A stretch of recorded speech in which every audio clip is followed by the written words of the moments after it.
Are you being audited and do you owe the IRS $10,000 or more in back taxes?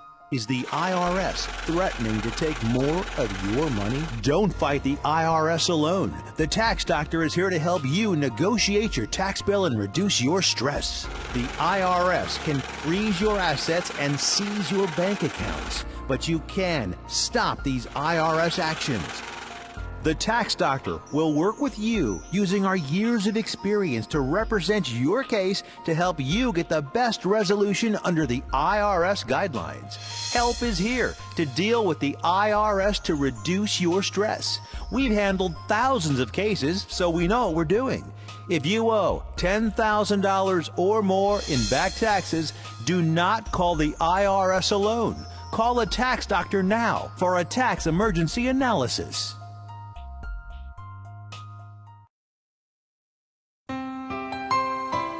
Hello, I'm Dr. Mitra Basaraba. And I'm Mara Hutchings, nurse practitioner. Welcome to Southern Tennessee Cardiology. Here at Southern Tennessee Cardiology, we offer a variety of testing done right here in our office. Along with our highly trained and skilled staff, we have the latest technology for cardiac stress testing, high-tech ultrasound, and cardiac monitoring. Whether you are experiencing chest pain, palpitations, or need clearance for surgery, Southern Tennessee Cardiology is here for your cardiac needs.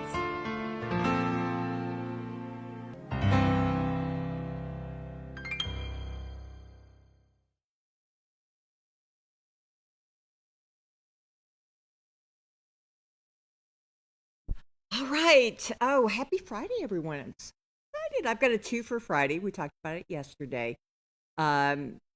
Stephen's going to call Matthew Hurtt. He's been on the show before when he's been in Nashville. He's an MTSU grad, and I've known him since college. He has always been a superstar, and he's in D.C. politics. And we were going to start talking about, he's a Republican strategist of some note. He's been on TV quite a bit lately. We were just going to talk about politics and what's going on in D.C. and all the fun. But with the passing of Gerald McCormick, we got on a different topic. And so here he is. I think he's got a. So it's so why we had the same idea to take a point of personal privilege and talk about Sir McCormick. All right, here we go. Matthew, I did the lead-in. How are you?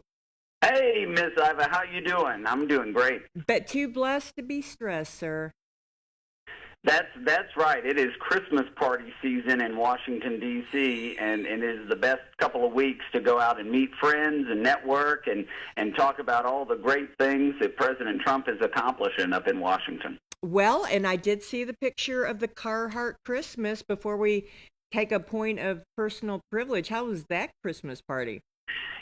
Congressman Tim Burchett is one of my favorite people representing the Knoxville area. I knew him, obviously, when I met you the first time when he was a state senator in Nashville, and he is the exact same person in D.C. as he was in Nashville, as he is in Knox County, and just one of the best kinds of people. You couldn't ask for a better representative to go to Washington and ask tough questions and hold both sides accountable. And, of course, yesterday he had his Carhartt Christmas, which was 15 minutes in length. It's the shortest Christmas party in D.C., and he throws out Ritz crackers and canned cheese and Mountain Dew. And, of course, the special guest who stopped by yesterday was Democrat Senator Fetterman from Pennsylvania. And so, Tim is a likable person. He's liked by Republicans and Democrats.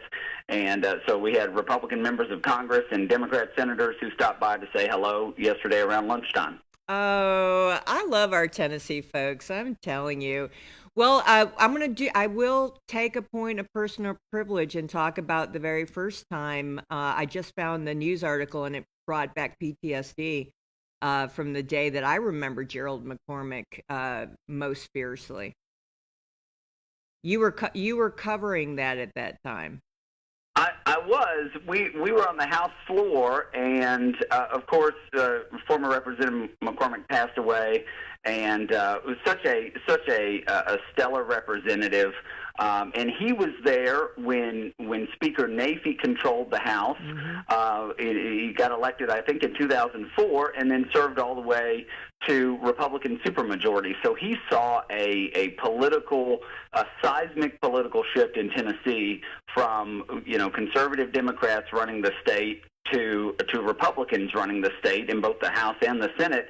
And we were there that crazy morning when Kent Williams, the state representative from up in Northeast Tennessee, got elected with all the Democrat votes and his own Republican votes. So there was one cycle where he was the speaker before Republicans figured out how to count votes in the House. Well, I remember, and he was a Williams. And so he was the last vote. Wasn't it 49-49, and he was the last vote? It was mathematical genius on his part and the Democrats' part, and then, of course, for 2 years they ran the House as if it were run by Democrats. But that day, I still remember that day. I was invited to the House floor by Stacey Campfield, who was then a state representative from the Knoxville area, and we talk about Gerald McCormick. We also have to talk about Frank Nicely, who passed this year, and at the time Frank was a state representative. And I remember he and Stacey shared an office together, and we went back to the office after that vote, just shocked, floored, absolutely stunned at the political gamesmanship that Kent Williams and the Democrats played. And Frank comes in and he says, "Well, heck, boys, you guys want to go get a drink?" And that was, again, that down to earth approach to representative government, which we don't really have in Washington, with the exception of Tim Burchett and maybe Thomas Massey and some others. Yeah, I was kind of worried about that because I saw you were recognized. You're the Arlington County, Virginia Republican chair, and that must have been a crazy time for you.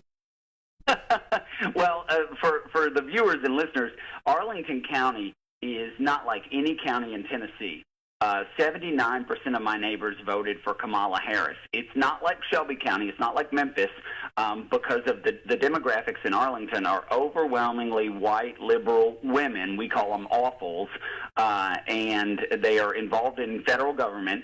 And it's not like Davidson County. The two bluest counties in Tennessee. It's not like Shelby or Davidson County. It is its own beast. And I have these tremendous opportunities. I tell people, I'm the kid in the room full of horse manure saying there's got to be a pony in here somewhere. So we try everything to see what sticks, but we've recruited candidates and raised money, and it's a pretty active chapter to be what I call an inconsequential political party. Yeah, no kidding. How's our President Trump doing? What's going on? You know what's happening right now is, and I've been talking about this for several weeks, the Democrats think they are going to run on affordability in 2026. They think this is their secret weapon. I think what we're seeing out of Washington through President Trump's orders and what Republicans are working on is the President Trump and Republicans are going to bring down costs of a bunch of things. Already gas prices are lower. Already some groceries are lower. And we're going to see a continuation of that into April, May, June. We may see the Federal Reserve Board cut rates in March or June of next year. And I think by the time people start tuning in, Tennessee is a late primary state. The primaries are in August for federal elections. Most Americans are going to see prices come down thanks to President Trump and thanks to Republicans in Congress. And then Republicans are going to be able to run on that, and President Trump will be on the campaign trail. He does the best when he's in front of a crowd of people who support him. And I think we're going to see an economic resurgence, just like what we saw in 2018 in the first President Trump term. It takes a little bit of time. It takes 3, 4, 6, 8 months for economic policies to actually have an impact. And I think that's what we're going to see come mid to late spring into the summer next year. Oh, that would be helpful. Healthcare crisis. It looks like no one's going to get along. And those subsidies are going to go away? Yeah, the weird thing is this is a 15-year battle over Obamacare. Yeah. And I know, Iva, you were paying attention back in 2009, 2010 during the Tea Party. But grassroots activists, conservatives, showed up and said, we don't want socialized health care, socialized medicine. And, of course, Nancy Pelosi passed it in the House, and it passed in the Senate. And what ended up happening is we've now made promises to people the government has made promises to people who should not be subsidized, and Republicans held the line. This is what the entire government shutdown was about a month ago for 43 days, was about these subsidies. And it is, my premiums are going up next year. My healthcare premiums are going up next year. And I'm sure many of your viewers and listeners, their healthcare premiums are going up as well. And this is because Democrats refuse to do right by the American people. We should have more healthcare options. I know Senator Rand Paul from Kentucky texted President Trump a couple of weeks ago about a revolutionary healthcare opportunity that would lower costs. We need more choice, less government control that allows people to make decisions for themselves and for their families. And Democrats are unwilling to do that. It's so crazy. I feel like I'm in a twilight zone. Since I've got a gal in here that talks about housing, we've always had a housing issue here in the rural Tennessee, affordability and everything. It just seems to have gotten worse. Any thoughts on that? Yeah, I live in a very urban place. There's a lot of high-rise apartments. I can bet that nobody in Grundy County wants 10 new 400-unit high-rise apartments. But there's a layer of housing costs. There is, what are the mortgage rates? What are the interest rates? There's how much does it cost for raw supplies, things like lumber and nails and supplies. And then there's labor costs. And so all of those, we're kind of seeing a culmination of all of those. And then, depending upon where you live, some counties make it really hard to build. The permitting process can be long. I know from Arlington, Virginia, the commercial permitting process to even start a business, it's almost impossible. And that trickles down in residential construction and real estate as well. And it makes everything more expensive, and it makes it harder for people. A lot of people want to build their dream home, and so they'll find a neighborhood with a plot, or they've got some land, or they've got an old house on their property, and they want to rebuild, and it is almost impossible to do that. Dang it. Before we go, anything on your head that's really just jumping out that we need to be aware of next year?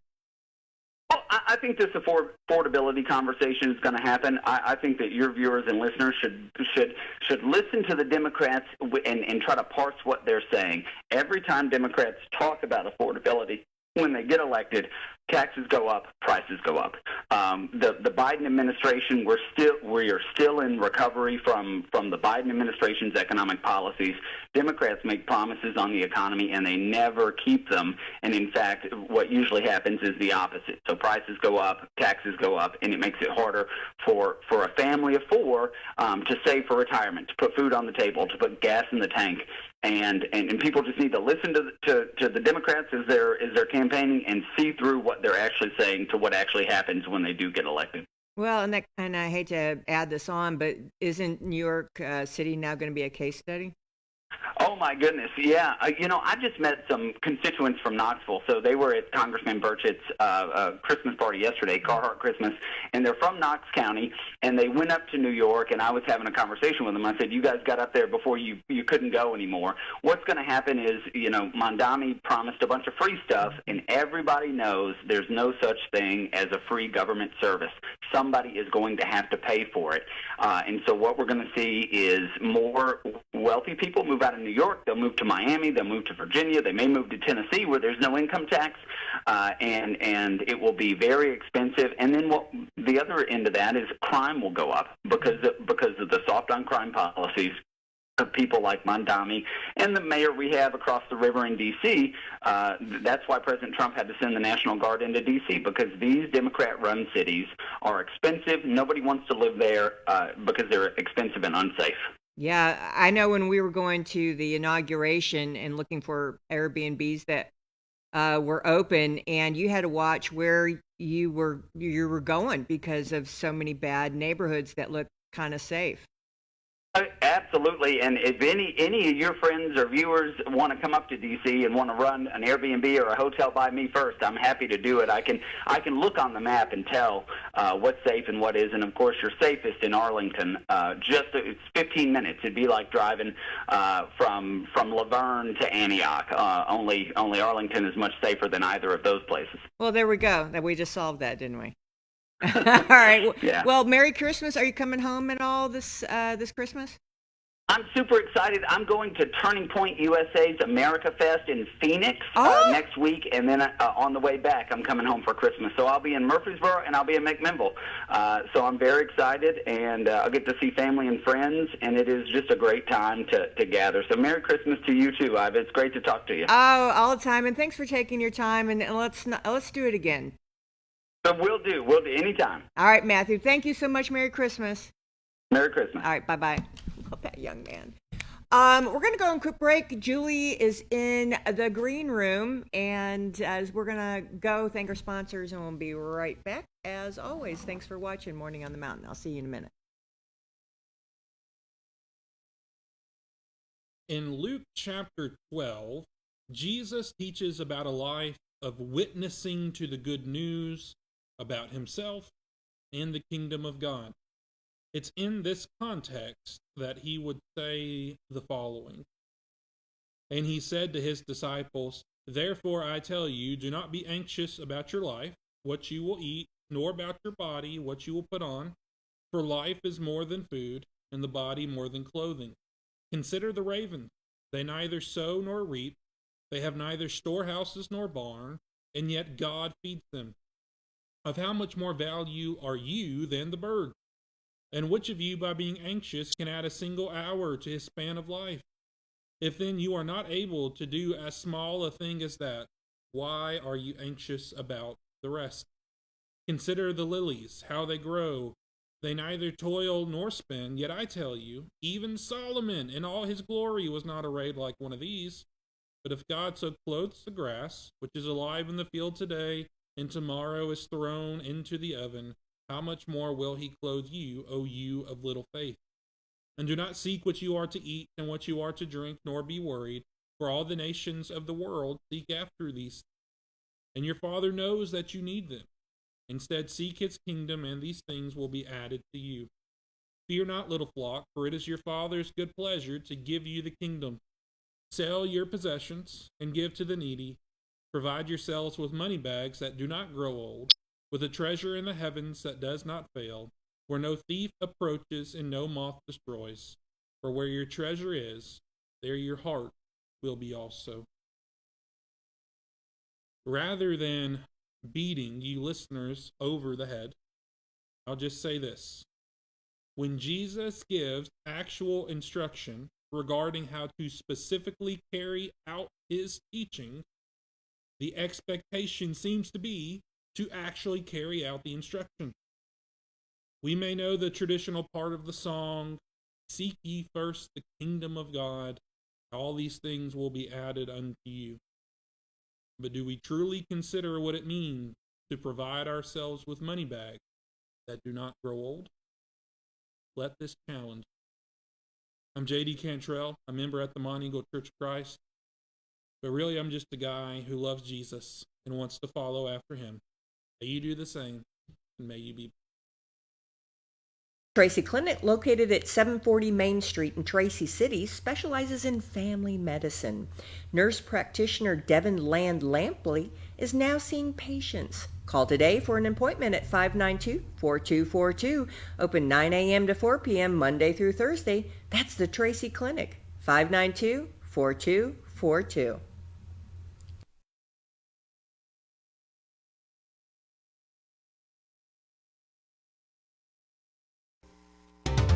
Sequatchie Valley Electric Cooperative is here to serve you in your business or in your home. Pay your electric bill in the comfort of your own home with SVEC's new online billing service. Wouldn't it be nice to know in advance how much to budget for your electric bill each month? Visit us at one of our convenient offices or go online to www.svalleyec.com. Sequatchie Valley Electric, providing electrical service to over 33,000 homes and businesses in all or portions of Bledsoe, Grundy, Marion, Sequatchie, Coffee, Hamilton, Ray, and Van Buren counties in Tennessee. SVEC, staying up with today and working for tomorrow.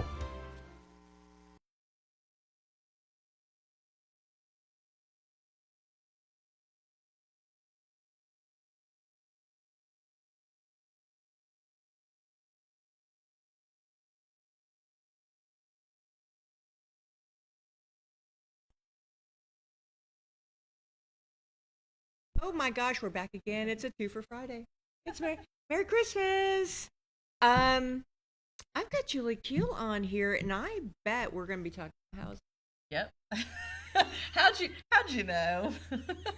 I enjoy talking to folks about housing and appreciate the forum to talk about housing. And I just look for a date, and I think I haven't talked about housing for a while. Look, I can go talk to Michelle Russell. We're going to talk about cool stuff, and you don't have to say no, right? I don't say no. I just book, and here we are. So you got the magic way. Yeah, I really appreciate though you having me on the show. We try at Housing Up. We try to do lots of different avenues of communication about what we're doing, and so.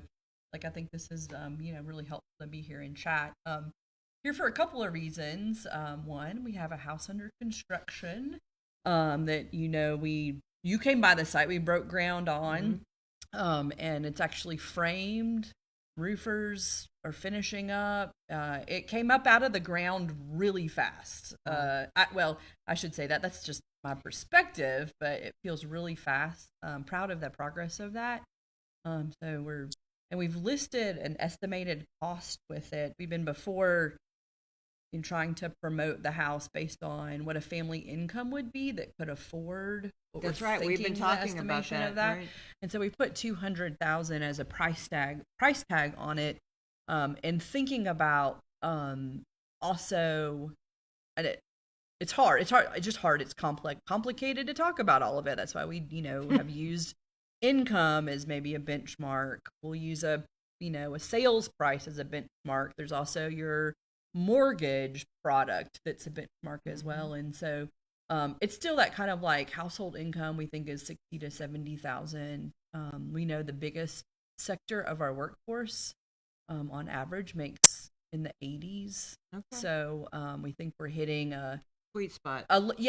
This truly is in our workforce kind of thing, where you might have a teacher full-time and a part-time something else, kind of like my house. Sure. So that's on Colony Road. You can drive by and see it. It's a cute location too. Listen, it's so 3-bedroom, 2 bathrooms, 1,300 square feet roughly on 3 acres. And if you look on the market, it's a deal. It is. And that's the point. We're trying to make housing more affordable for our workers. It's part experiment. Can we do it? Can the market bear it? It's also 100% heart. Our heart is in this. This is our mission. I have a core belief that housing is key to human flourishing. If we are going to grow, get somewhere, be healthier, be more fulfilled in life, all the other things that come from that deal with well-being and family and children and mental health. Just go down the list.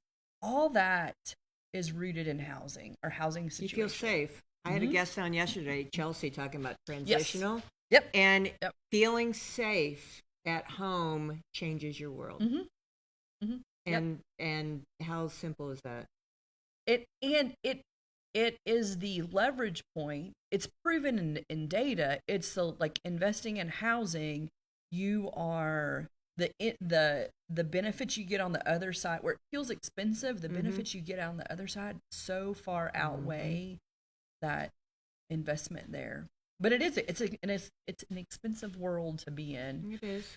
And so we want to sell this to someone who lives on. So we don't have we do not have a buyer currently. A buyer yet. Yep. We had someone, their situation changed. We tried to be understanding of that. Sure. Last thing we want to do is sell something to someone that they can't afford. Correct. But we're looking for a buyer. We think that we'll be ready late spring, early summer. Close in the summertime. That just that depends on a variety of issues, including weather, and I can't control that. But So Yeah. what would be, so we talked about like, who would be that person? Who would be that family? So I mean, I would think they would have some young folks, or maybe multi-generation, since it is a 3-bedroom, 2-bath situation. It's a bigger house, so you need a little bit more in your income to maintain the house, right after we sell it. By the way, we do all of that training for free. Post-purchase counseling is what they call it, where you, how does your spending plan, your monthly spending plan shift once you're making a mortgage payment, and also you want to make sure you have enough money to buy air conditioning filters, or you want to make sure you know what you need to do to, keep your pipes from freezing, or, clean out your gutters so your roof doesn't leak, So we're trying to be helpful on the total cost of what it would run the house as well, and, doing some training and maintenance, awareness and all that sort of stuff. But ideally somebody that lives here, somebody that's in our workforce. That would be somebody fantastic. that's had a really hard time getting into housing. As a first-time home buyer, there are also some pretty good incentives out there that are attached. If you qualify for a mortgage product that might have down payment assistance because you're a first-time home buyer. And so that's the other thing that we work the side of. For paying attention to construction costs. You can only, a 2x4 costs what a 2x4 costs, right? Construction costs, we're paying attention to we call it, the world calls it overhead cost. I call it critical infrastructure, right? If you did not have a general contractor, the house might not be constructed well. So I have pay a experienced person. that. Yeah, Yes, I was pay in real estate at some Yeah. point. Yep. And so we are looking at those costs, but I also really understand now that our area has been disconnected from some mortgage products that are really good for some of our residents. There is good access.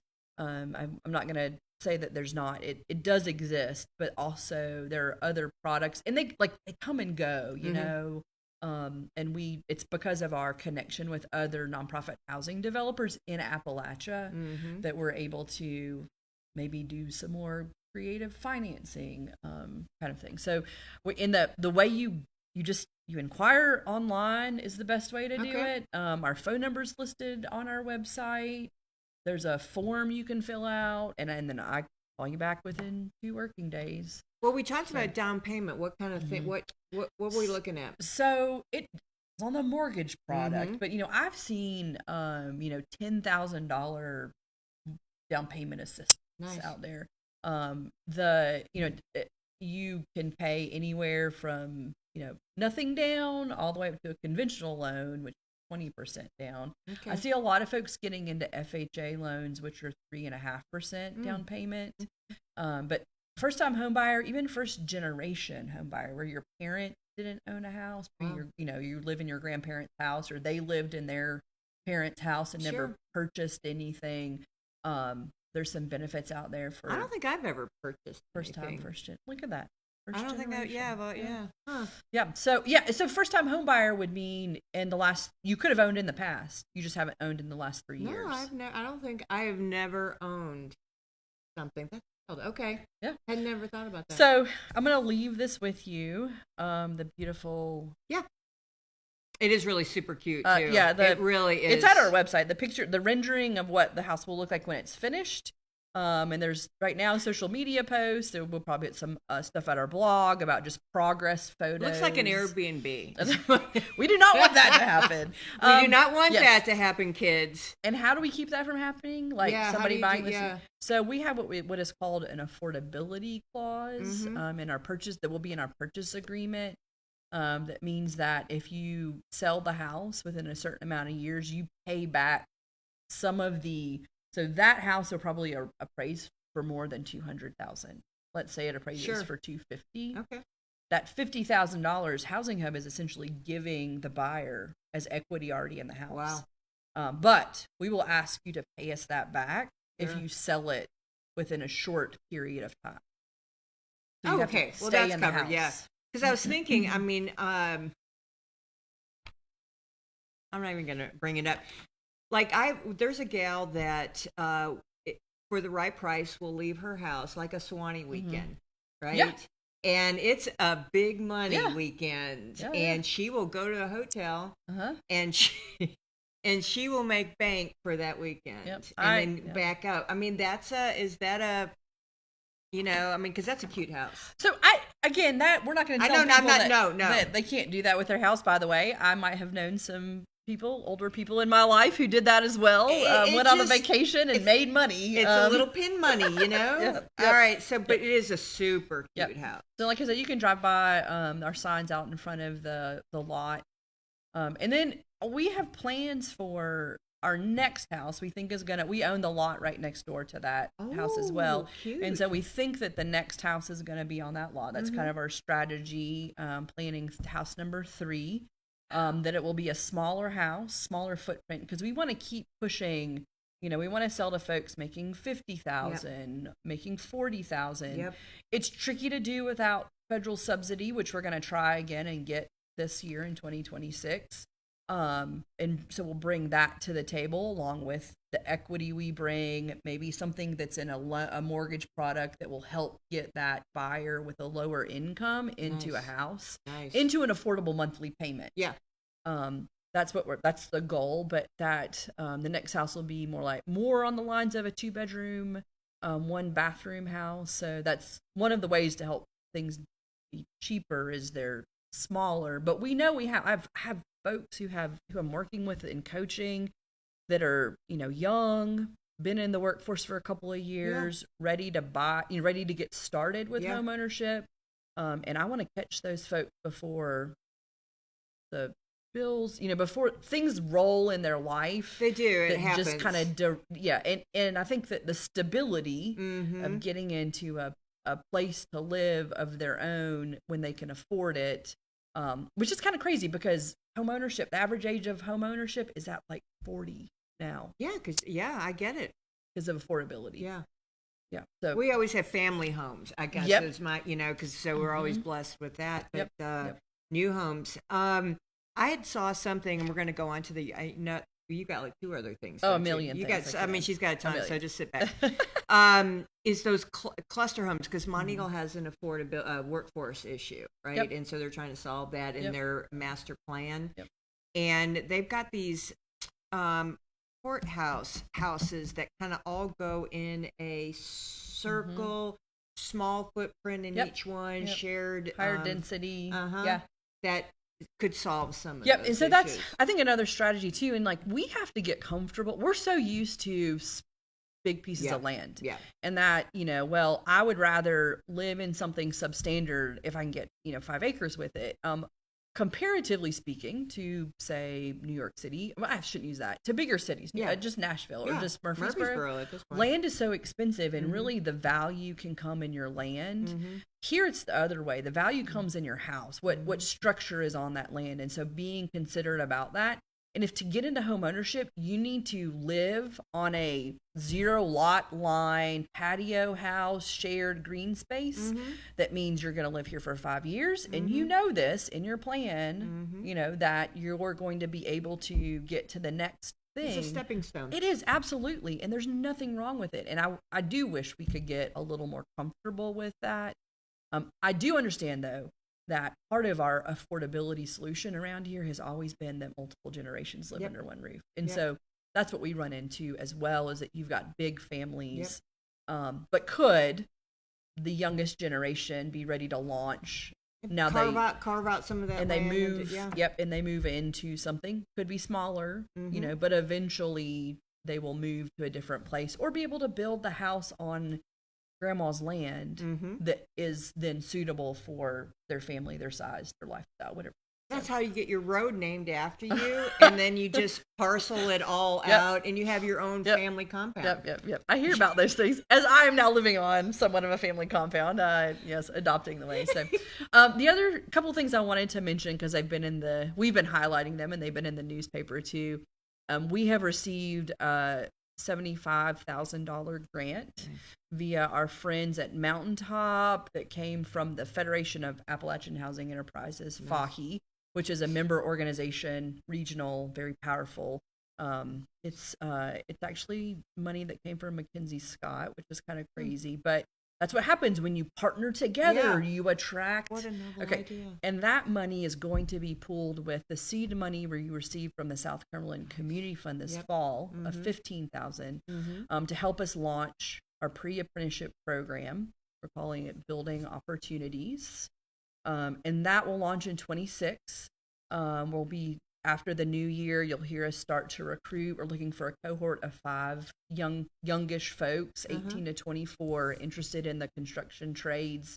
Haven't really, maybe not quite sure does TCAT work, not quite sure do I want to do construction, been interested, just trying to dovetail into the end of the school year. Can we catch student?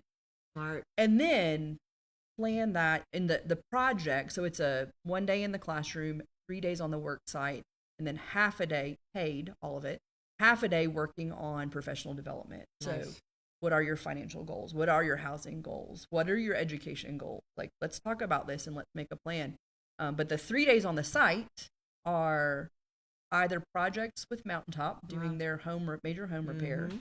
So like learn about roof coverings, go put a roof on somebody's house, your neighbor who needs it. And then Housing Hub, the house number 3, we're trying to line up those schedules and predict the weather. Sure. And so you'll see that coming out. That's super exciting. Yeah. Cody, our director of housing development, was the mastermind behind the program and putting it all together. And just, Housing Hub wouldn't be doing what it's doing without his brain and passion for trying to make this all work. People all come into our lives for a reason. Oh, it's great. And then also, like, who in the nonprofit world gets to launch a pilot program fully funded? Usually it's like, here's a shoestring budget. Yeah. You work for free, and so I don't know what you're talking about. Yeah, right. So that's exciting to be able to say that. That is blessings. It is. It's amazing. And there's, we have ideas of how we can sustain this for, a couple, like, that it will be ongoing. But it's nice to have a pot of money you can figure things out with. Yep. So we're looking for that magical 5-person cohort that just wants to get in on something new and big and and paid. So and then we announced that we got an Appalachian Regional Commission grant, also in partnership with our friends at Mountaintop. That we're doing. Martha's a go-getter. Yeah. I mean, it whenever Housing Hub came into, the creative sphere over there, the idea always had this flair of how can we leverage one another's strengths and do something together that's much bigger than, what we could do apart. And, I don't want us to just be the two of us together and don't let anybody else come into and play. But because we just know each other well enough and know our strengths, we've been able to, like, would this work together? It does. And so the Appalachian Regional Commission money is capacity building. But what it's allowing us to do is train staff, train board on what they actually need. We're also doing some strategic planning around volunteer recruitment. So that's essential to Mountaintop's mission. Yep. We're going to use that as a subsidy to help make housing affordable. Sometimes, throttle up or down the volunteer assistance because the cost changes. And then the last thing is a Grundy County strategic housing plan. That's the biggest bulk of the money. So in conjunction with the county leadership, and then we'll pull in other folks to have a steering committee. And my goal is, like, I want us to, we know the need. Yeah, we know the need. There's some things we don't know about that. We could get a little more particular, like, how many of what type, how much transitional housing do we really need? How many apartment, we don't want 40 high rise, how many do we need? And so that sort of stuff. But then to, like, understand strategies that are out there, strategies that have been used in places like Grundy County that might work here, and get a plan together. Here's the strategy we're using. Now, Housing Hub might take part of that strategy and they run with it and do it. but also, it could uncover things that we're not thinking about, how we're using our land. Seriously. There's just a lot. What could we leverage in funding? What could we go after together that's our unfair share of the pot of money? Because the grant, the big money, and remember, you always saying we aren't asking, we don't have a project big enough for the ARC. Like they want big, and they want collaboration. Yep. And then can we show how that's working? And, with this grant, officially, we cannot pull in Franklin and Marion County because it throws off your match. It does. To afford it. Yeah. But my, hopefully nobody from the ARC is listening, but, my idea is that we're going to, because of the way we live and move around this plateau, we're going to naturally suck in the plateau areas here. Really, Monteagle and Sewanee are the only two redhead stepchildren in that whole thing. It's like, what, who? Yeah, anyhow. I stop asking who and why and just accept it and move forward. So, and then the more minor things I wanted to mention. One, Monday is an open house at the Littell Parton Center. We've got some door prizes brewing. So I know we've got a Mountain Goat Market gift certificate. Yay. We've got a gift certificate from bike rentals from Wesley at E-Bikes. And I think we'll have a few other fun items, and you don't have to be present to win. You just need to drift through the building somewhere. We can all sometime drift between 3 p.m. and 7 p.m. on Monday. We can drift over there to get a chance at that. I hear there might be some music. The town of Tracy is going to do some snacks. Yeah, I'm not sure about listen, we got a little sidetracked with Belinda's event on that the was dangerous cool. drug task force on the 8th. But yeah, come by the open house and see how things are going there, how they've changed, how they've blossomed. There's new stuff in there right now. There's like 12.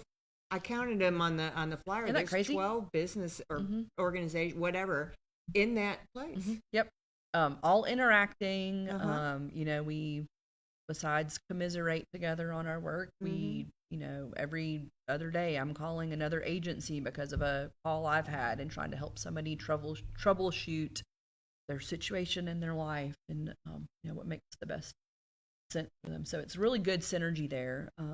So that on Monday. And then kind of on the horizon for the community with Housing Hub, and sometime in January, February, we're going to have our annual community input event. So we're always good for some community input, but we're going to do a formal event for that. And there'll be other ways to give input if you can't make it physically to the event. But we just want to know, like, how would you rank our programs? Not rank, are they good or bad, but like what's important? What's more important for you in what we're doing? What are we not seeing? What are we not paying attention to?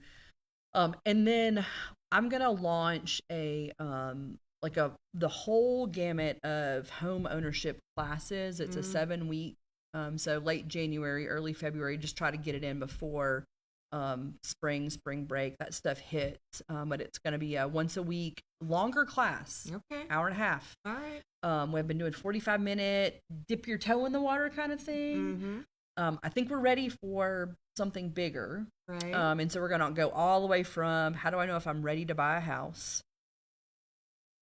Spending plans, what are mortgages, what happened, who's all involved in purchasing a house, who are all the professional folks that I interact with, what does closing look like, and then how does my budget shift after I buy a house? What do I need to take into consideration if I get in trouble with, something happens with my job and I need to make my mortgage payment? So all that. So 7 weeks, there's incentives coming from Citizens Tri-County Bank. Love them. They're always a good partner with the community. So, but also childcare provided, and it's free information. It's the stuff that I hear kids say, I wish they taught us this, and wherever it was, which probably you were taught a little. Let's just be honest. Well, yeah, you're a senior, you don't care. Yes, you just maybe weren't listening, and a couple of years down the road, you're like, oh, I should have listened. So I'm going to stop there. That's a lot. Is that a lot? It's like, because I hadn't talked to you since when you had that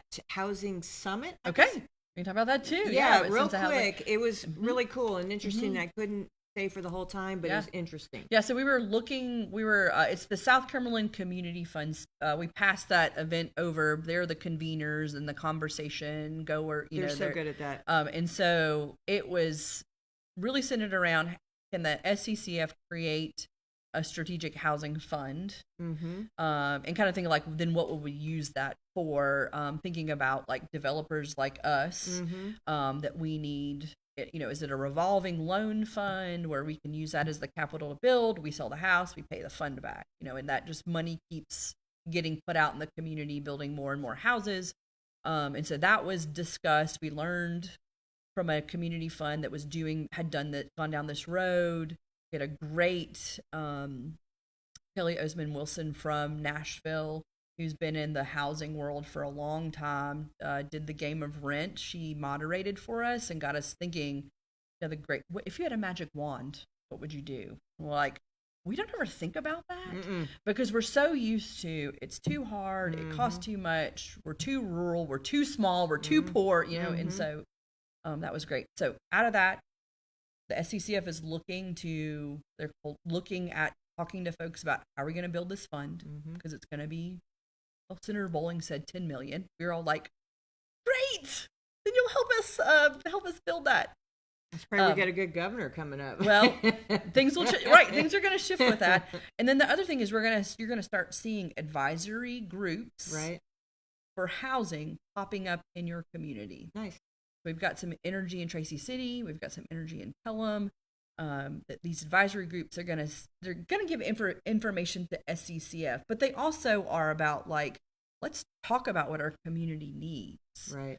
Not just what we want. What do we need? What can the market bear? What assets do we have to bring to the table to make whatever it is happen? Well, you know what jumped out at me during the time I was there was is it a housing bank? It's like, we have properties that we would love to... Land bank, yep. Land bank, that's what it is. Yep. I was fascinated by that because the county is doing very well, and you can start acquiring, or somebody can start acquiring dilapidated, unsafe properties and then turn them into good things. Housing Hub would love to take a whack at that ball. We would. And I think that comes from both Cody and I worked at Mountaintop, and like have been in a lot of places around the county and know that there's nothing better than your neighborhood or your area. Like, we don't have the kind of traditional neighborhood, but there's nothing better in your area than a property that is in disrepair to be repurposed. Repurposed. For a workforce household in your community, that now someone has that safe place, that healthy place, that next place to land. And we'd love to, it would, like on the development side, talk about saving some money and making things more affordable, building on land that's already been developed on, where you've got infrastructure. Yeah. I mean, maybe a little bit, dilapidated, but still, once again, and it just solves so many issues when you have those unsafe places, like that place next to Misty's Market that burned, and it just looks like this place in Palestine that's been bombed, and there's drug dealers going in at all hours, and you're just like, what can you do with that?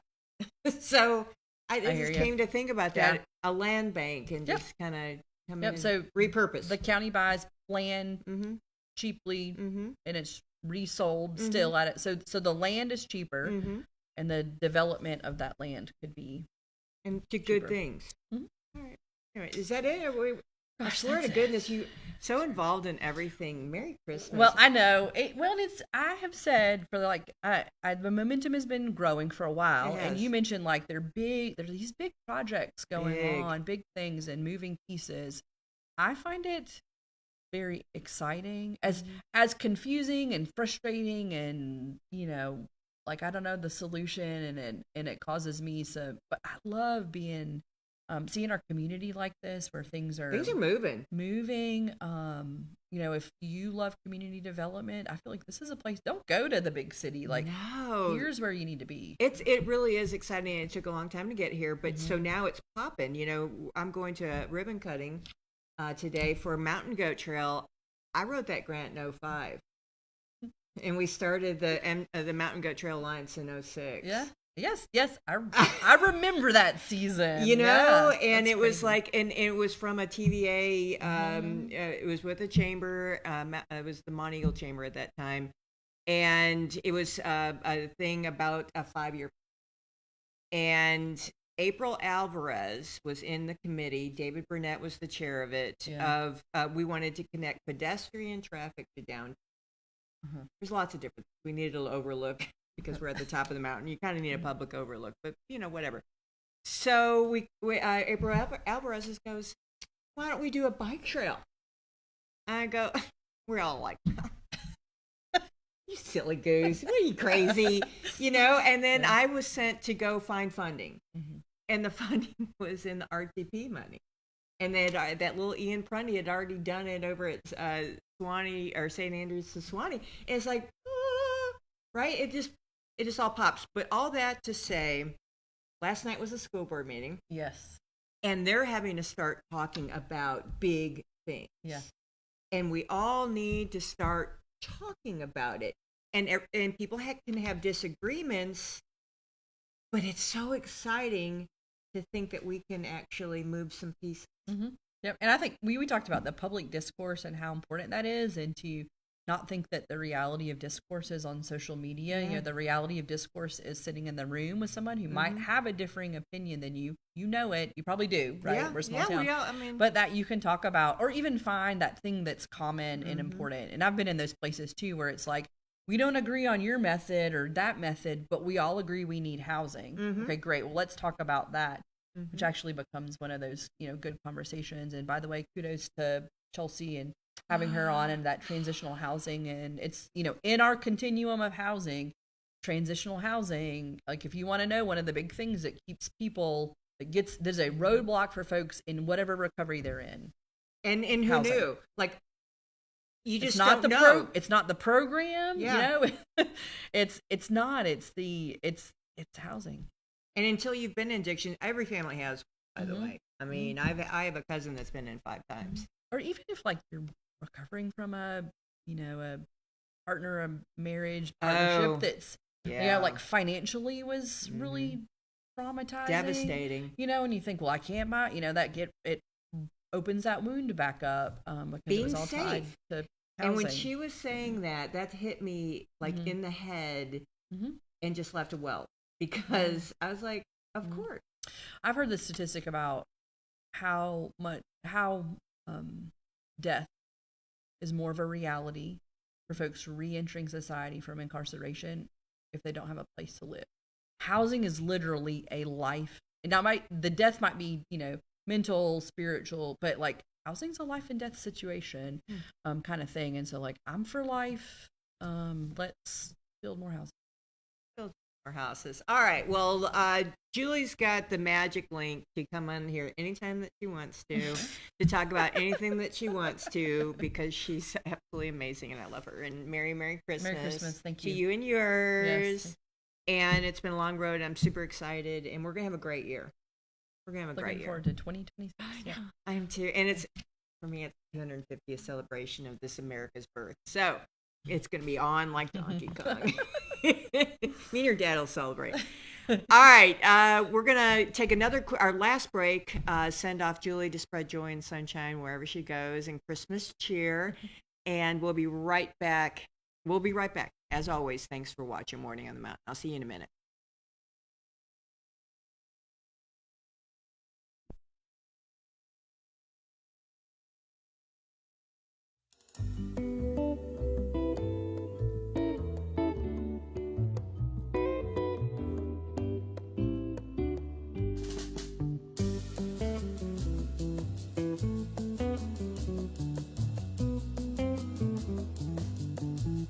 From our family to yours, we're hoping that you remember the real reason for this season.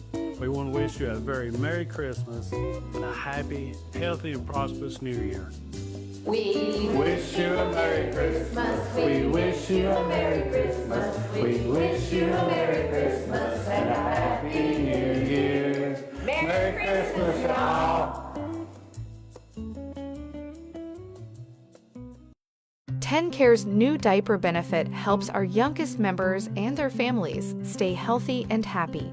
If your child is younger than 2 and has 10 care or cover kids, they can get up to 100 diapers every month at no cost. To get diapers, visit a participating pharmacy.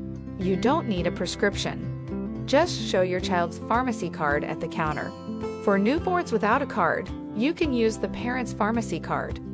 The pharmacy staff will check to see if you qualify and help you get up to 100 diapers for a month. 10 Care will cover a variety of diaper brands and sizes to meet your child's needs.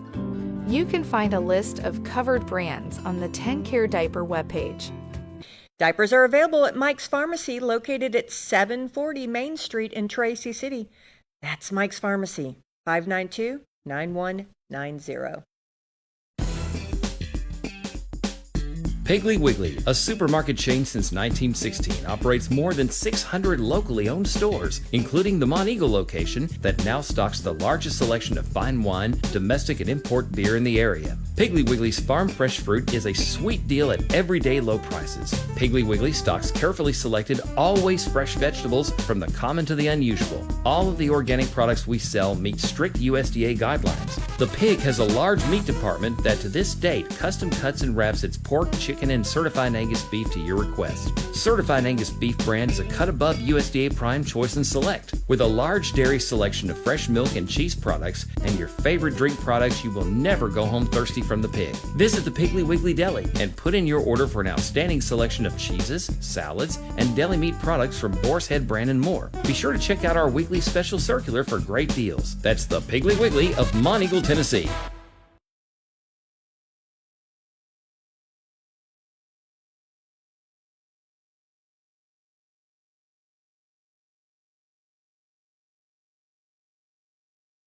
At the Caverns, you can tour a cool cave, listen to live music under the stars, or just camp outside. It's a homegrown fun deep in the Tennessee hills.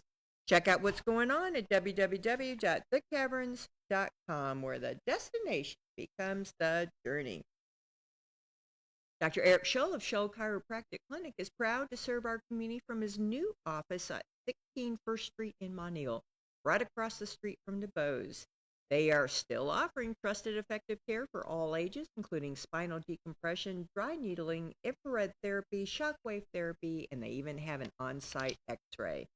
Come see what a difference it makes to feel good again. Call 931-924-4869 to set up your appointment today. Tracy City welcomes Trackside, open 7 days a week. Breakfast, lunch, and dinner.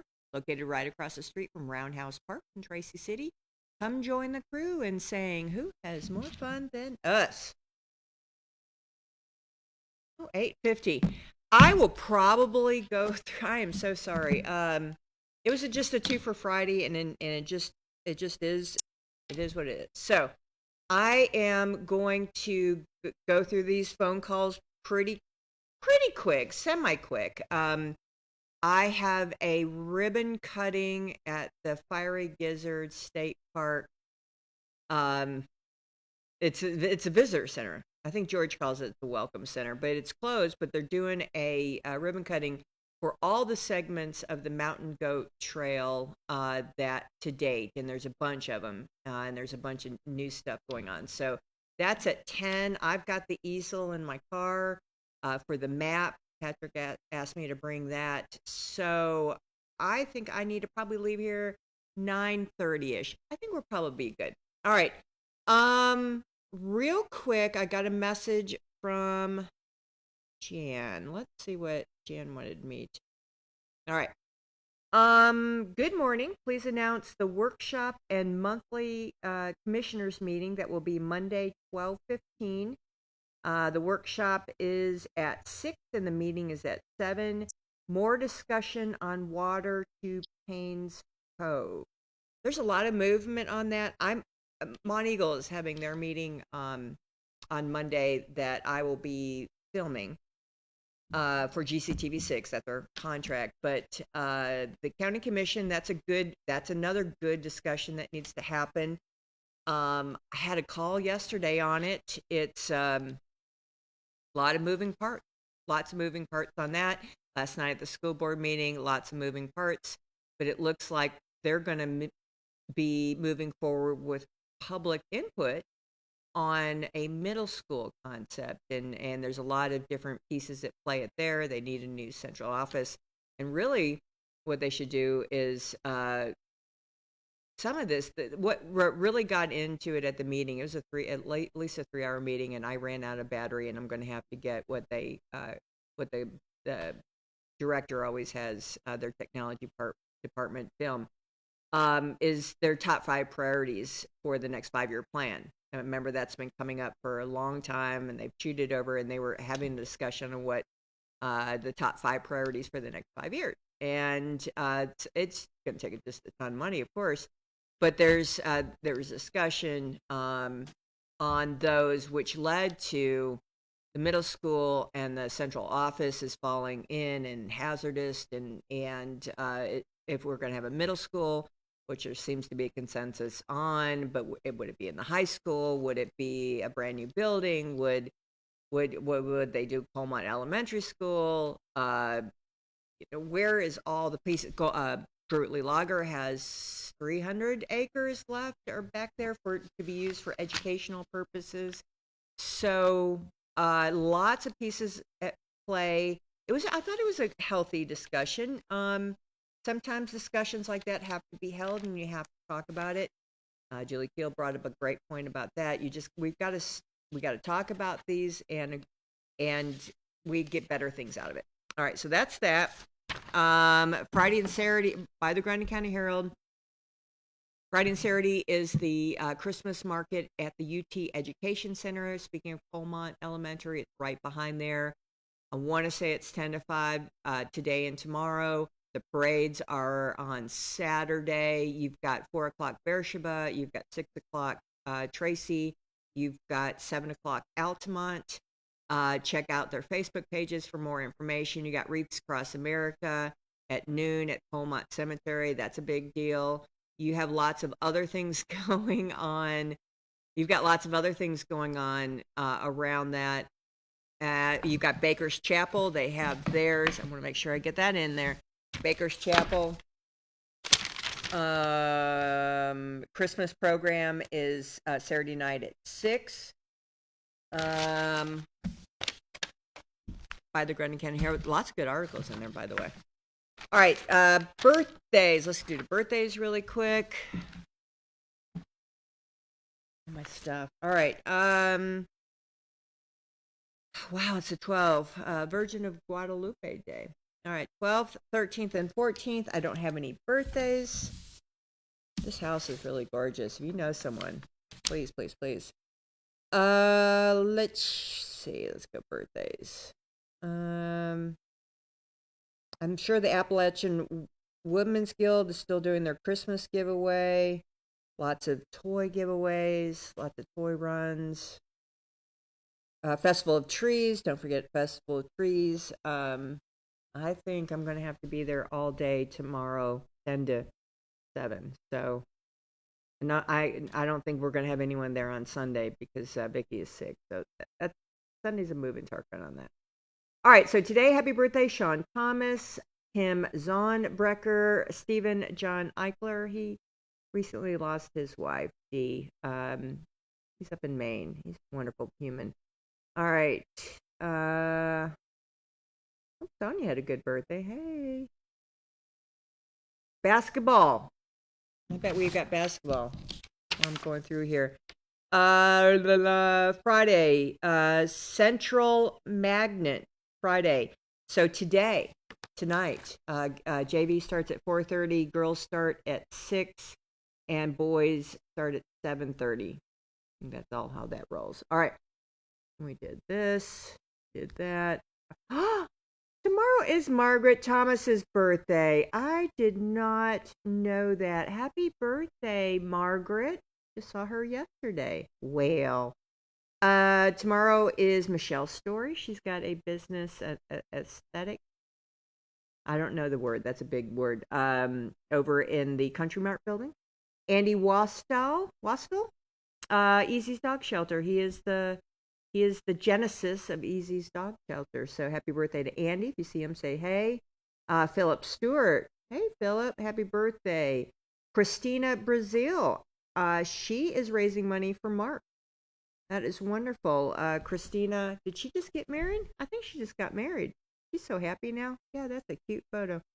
Addie Mines, happy birthday, Addie. Rough Key Scallion, he used to be, that's not his name, the nom de plume, but he used to be a ranger at then South Cumberland State Park, and he moved on. He was on here quite a bit. Tomorrow is Linda Judkins Klingman. Oh, Gray Campbell is Sunday. Gray's been on the show. Gray's owns Camelot in the Monteagle Sunday School Assembly. He helped start the Mountain Goat Trail Alliance. He did help them get the 501c3. Zachary Gallagher, happy birthday, Zachary. Mark Johnson, happy birthday, Mark. Summer Massingale, one of my high school classmates, Bruce Cairns, happy birthday, Bruce. I always thought he was cute.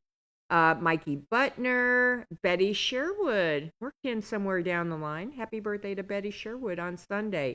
Karen Lawson, me. Happy birthday, Karen. Veda Harris. A memorial for Big Chuck Diesel. Barry Lamb. Barry used to be editor over at the Herald Chronicle, and he is, I want to say he has the liquor store next to the steakhouse down there. And that's all I got for the weekend. Let's go to the prayer list. We're going to continue to pray for Tony and the brain bleed and all that entails. Martin Crabtree, Brian Nunley, Edith, Debbie Blender, William and Brad Dickerson, Charlie and Sue Byers, Patsy Kennedy, Blondell Lockhart, Jimmy Patrick, Pauline Karen Tittle, Adam Meeks and his mama Alice Meeks, Baby Barron, Joe Cecil White, Charlie and Joyce McDowell, and Marvin and Jackie for their daughter-in-law. And I'm going to always continue to pray for Miss Dilla and Miss Linda.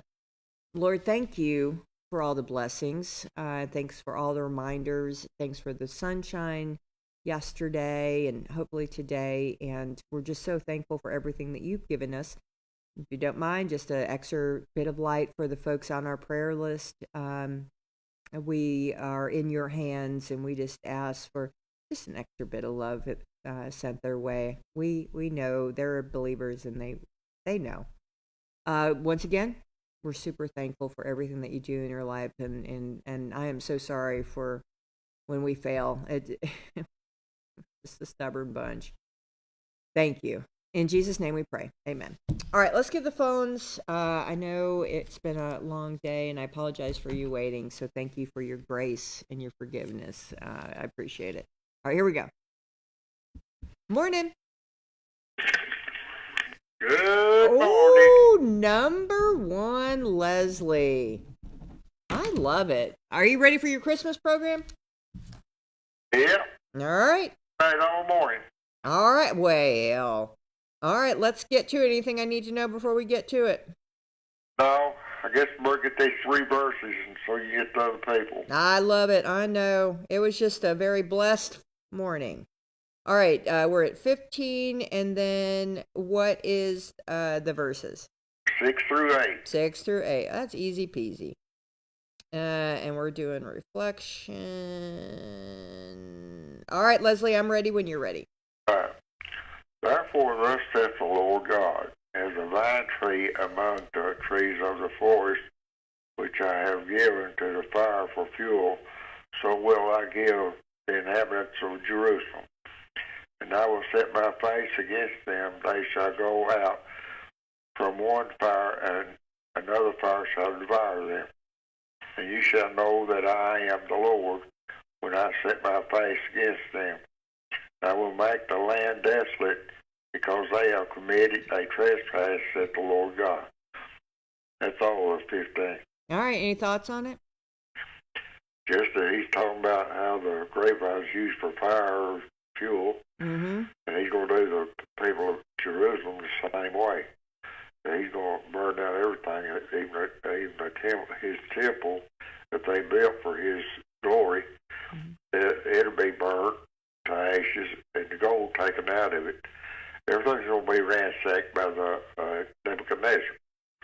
And he's warning them here how it's going to be. He's going to burn them. Not burn it up. So he's not necessarily burning the people. He's going to burn their substance and move them off their land. It's getting brutal. Yeah, God demands fear for His power, and He expects them to keep His commandments, which they didn't do, just like we're not doing. Yeah, we're a stubborn bunch, aren't we? Yeah, same thing. People put down Israel because of how they do, but we're just as guilty. Yeah. There's no need putting guilt on them when we're just as guilty as they are. Yeah, seriously. Well, Ted reminds us that enduring hardship without repentance hardens rather than heals, and that God's patience, though great, is not permission to remain unchanged. The warning is severe, but it is also clarifying. God desires fruit, not ashes. Exactly. Love it. So on the knees. Yeah. Be humble as a child, Jesus told me. So at least you be, as a child, you cannot enter the kingdom of heaven. So we got to come before Him so humble as a child. Right. You know, you can take a child and whip it, and they'll go off crying, and after a while, come back sit in your lap. That's just the way He wants us. Yeah. Well, Leslie, I appreciate you. I hope you have a wonderful week. And anything we need to know before we head out? Oh, just everybody's welcome to the play, and everybody's welcome to the dinner on the 20th. So it's out there.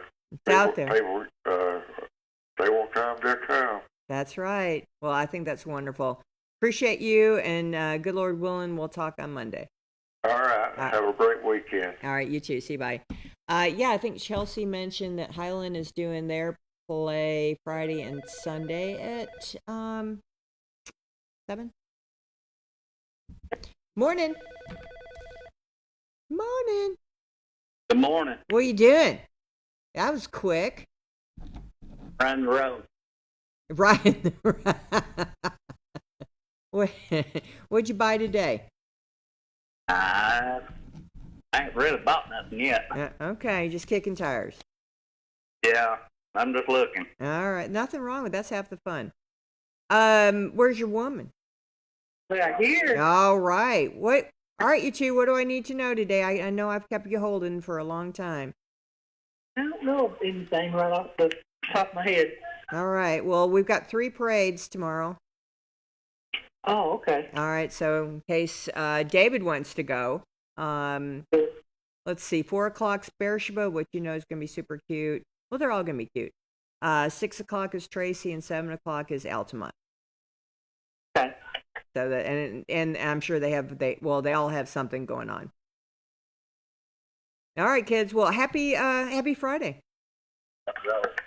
Well, y'all, you have a happy weekend. All right. Well, hopefully we'll talk on Monday. Y'all have fun. Okay. All right. See you. Bye. Morning. How you been? Hey, buddy. Happy Friday. Yeah. Wait. Sorry, it's pretty outside, though. I'm super excited about it. Honestly. What are you getting into today? Anything good? I'll probably be out here probably about noon this. I'll sit here for a little bit and just wait till this about, I think supposed to be around 55 today. Wow. Yeah, and then it's supposed to really freeze on Sunday, so. Yeah, and I think Sunday supposed to be 20-something. I think supposed to be down. I don't forget what low supposed to be Sunday night, but you might want these water dripping a little bit Sunday night. Yeah, true story. It's here it is. But I heard on Channel 12, I think it was the other day, they said something, we might see a little snow on Monday, so. What? Did you hear snow anything, Stephen? Well, this day, I can't remember how many years ago it snowed. So, I mean, it's not out of the realm of possibility. But But you never know. It might start Sunday night, and it might start something Monday. But know what Tunnel Trail said the other day? We might see there was snow by Monday morning. Just covering up the ground and the parking lot. It looks so pretty. I know. I love it. It looks so pretty. And I like see something about Christmas time too. All right, so it says it's going to be up to 50 today. Rumor has it. No, I don't think we've got any snow. Well, at least according to this. So maybe it's somewhere else. Maybe it's up in Nashville. Well, Chattanooga said we might. Oh, and Chattanooga said it? Oh, I see it. Okay, there's a little snowflake, 9% on Sunday. When is that going to be, though? You are right. So Sunday. This weekend. Yeah, sure is. More. Let me get into more. All right. So Saturday, Sunday. I'll just watch.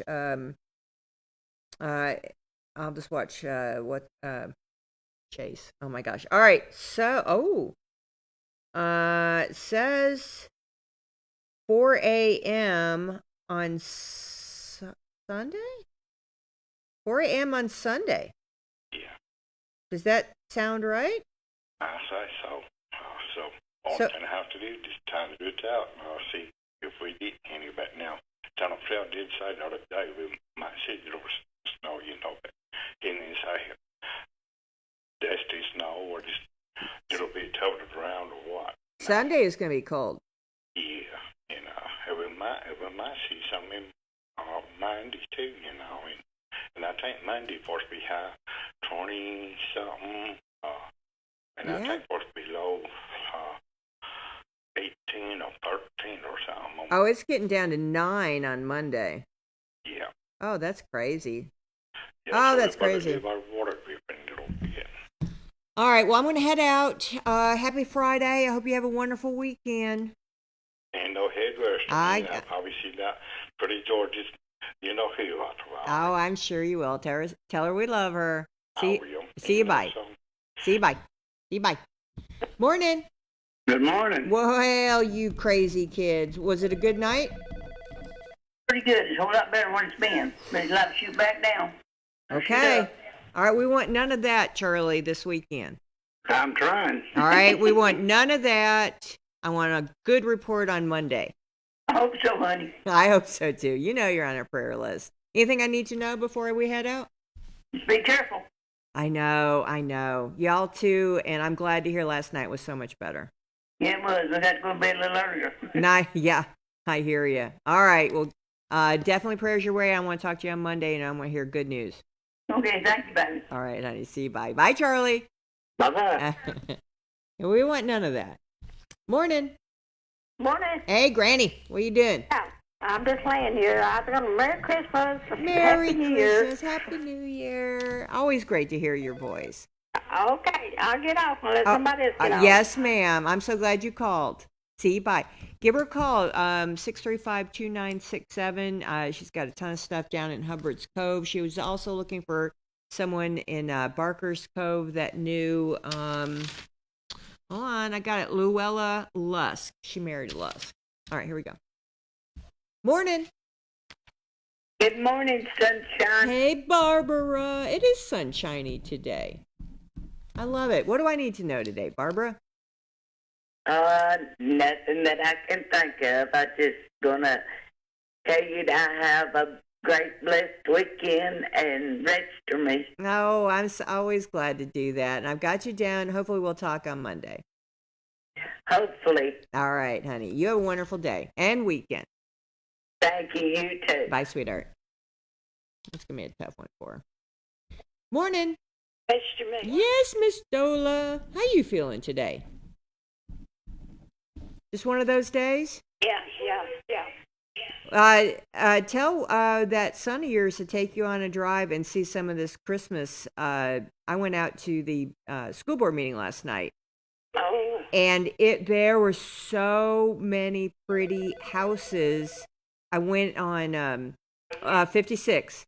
Oh, okay. Out of Tracy, and I went that way towards Altamont. So many pretty houses. Mm-hmm. I could just ride around all the time seeing pretty Christmas lights. Right, they're beautiful. They sure are. Well, it's so good to hear from you, and I've got you down. Thank you, ma'am. All right, honey. See you. Bye. Morning. Good morning, Michelle. Oh, I need to Alice. register. Of course. All good? Anything I need to know? Well, same old way, same thing. Yes, ma'am. But it'll get better. I have faith in God. It'll get better. Whatever His will be done. Yes, it will. And I believe in God, and I pray all the time, and that it will be done. It will be done. But I'm, always thinking about you, Alice. I know you are, Michelle. I feel it sometimes. That's what. When you're thinking about me. Mm-hmm. Well, just know that, and we appreciate you, and I hope this weekend serves you well. Oh, I do too. You have a wonderful weekend, honey. Hopefully, we'll talk on Monday. All right. All right. Had a pretty good night last night. Did you? Yeah, he got in the bed about about 4:30. Okay. Something else. And that's unusual, because he hurts so bad that he can't sleep. Sure. But he went to bed. He got some and sleep? He's still in bed. Wow. Yeah, I'm being quiet in here. That's a blessing. Sleep is hard at that time. Yeah, oh, shut up.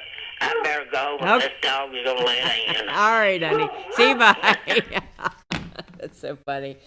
All right, that rounds us up. We did really good. Thank you so much. Always great. I hate cutting our phone discussions short.